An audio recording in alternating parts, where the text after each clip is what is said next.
All right, number 4. The ACL is one of the ligaments that help stabilize the knee. Surgery is often recommended if it's completely torn, and recovery time from the surgery can be lengthy. A medical center developed a new surgical procedure designed to reduce the average recovery time from the surgery. To test the effectiveness of the new procedure, a study was conducted in which 210 patients needing surgery were randomly assigned to receive either the standard procedure or the new procedure. Based on the design, would a statistically significant result allow the medical center to conclude that the new procedure causes a reduction in recovery time compared to the standard procedure for patients similar to those in the study? Explain your answer. So there are basically two things. First, this is an experiment, so causation is an appropriate conclusion. And second, they were randomly assigned, so we should be able to generalize to people similar to them. So let's write that down. Yes.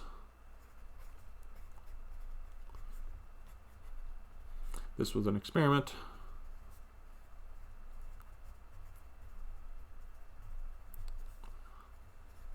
So causation can be established. And patients were randomly assigned.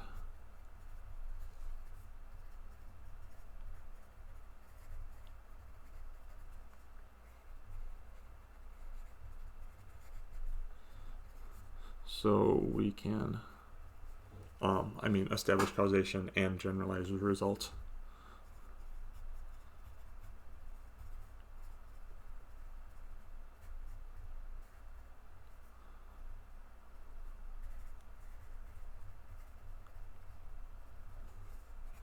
Two populations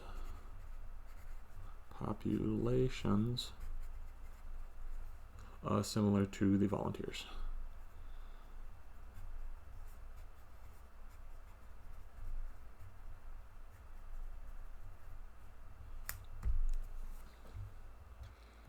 All right, B. Summary statistics on the recovery times are shown in the table. Do the data provide convincing statistical evidence that those who receive the procedure will have less recovery time from the surgery on average than those who receive the standard treatment for patients similar to those in the study? All right, basically this is asking us to do a inference of some form. We have two samples here. We have the standard procedure and we have the new procedure, and we are dealing with a quantitative variable, recovery time. So this is going to be a two-sample t-test. And furthermore, these are independent. It's not like we did the same thing. Like if we did one of their knees with the new and one of their knees with the standard, that would be a paired, but we have different people in both of them, and like obviously a different sample size. So yeah, it's not going to be paired. It's going to be a two-sample. So B. All right, to do a two-sample t-test is what we're thinking here. All right, we need our hypotheses, and so we need a couple of variables. Mu nu, mu n, mu sub n is the recovery time with nu. Mu sub s is recovery time with standard. Our hypotheses, the null hypothesis will be that they're equal.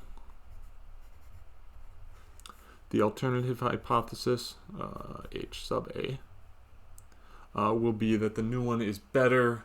In this case, better means less time.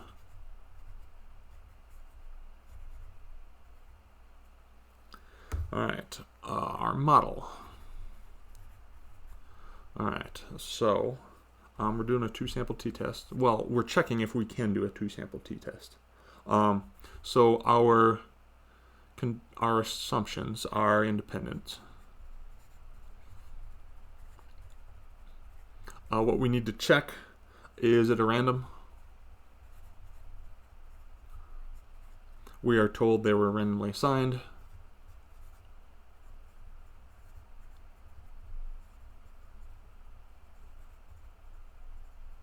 And then sometimes less than 10% of the population.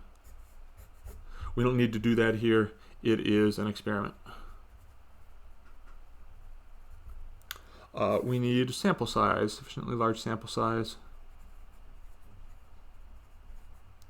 In this case, that is the nearly normal condition. We don't have the histograms. It would be nice if we did, but our sample sizes are 100 and 110, which really is sufficiently large. No histograms.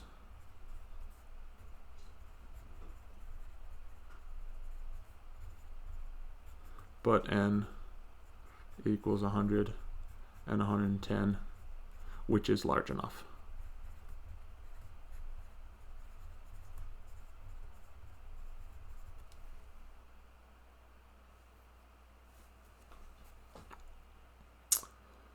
All right, and then there's the independent samples, which we already looked at. That's what means we do the 2-sample t-test instead of the paired. So we're going to use a 2-sample t-test. All right, mechanics.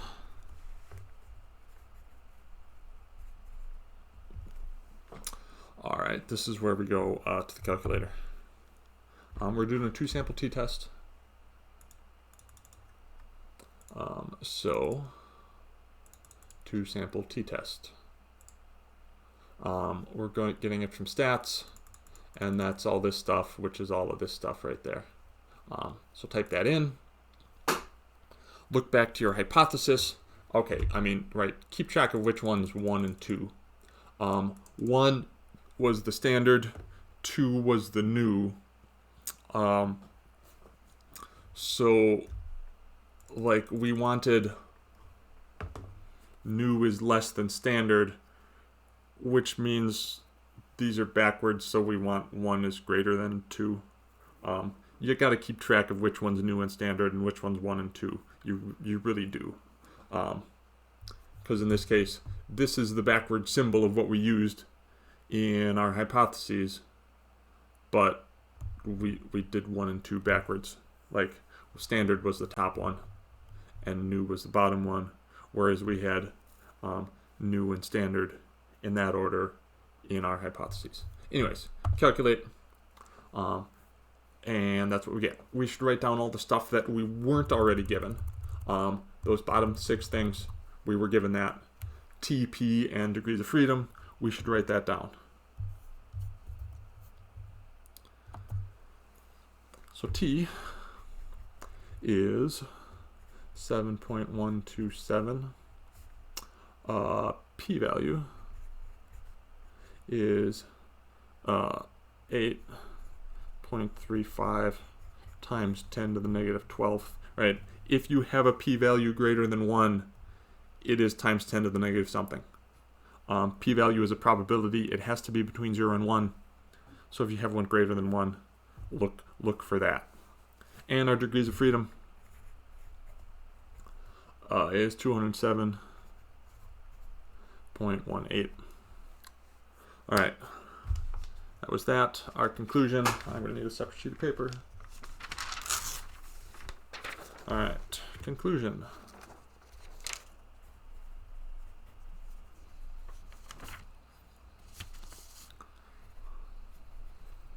With a p-value equal to 8.35 times 10 to the negative 12th, which is less than 0.05. We reject the null hypothesis. We have strong evidence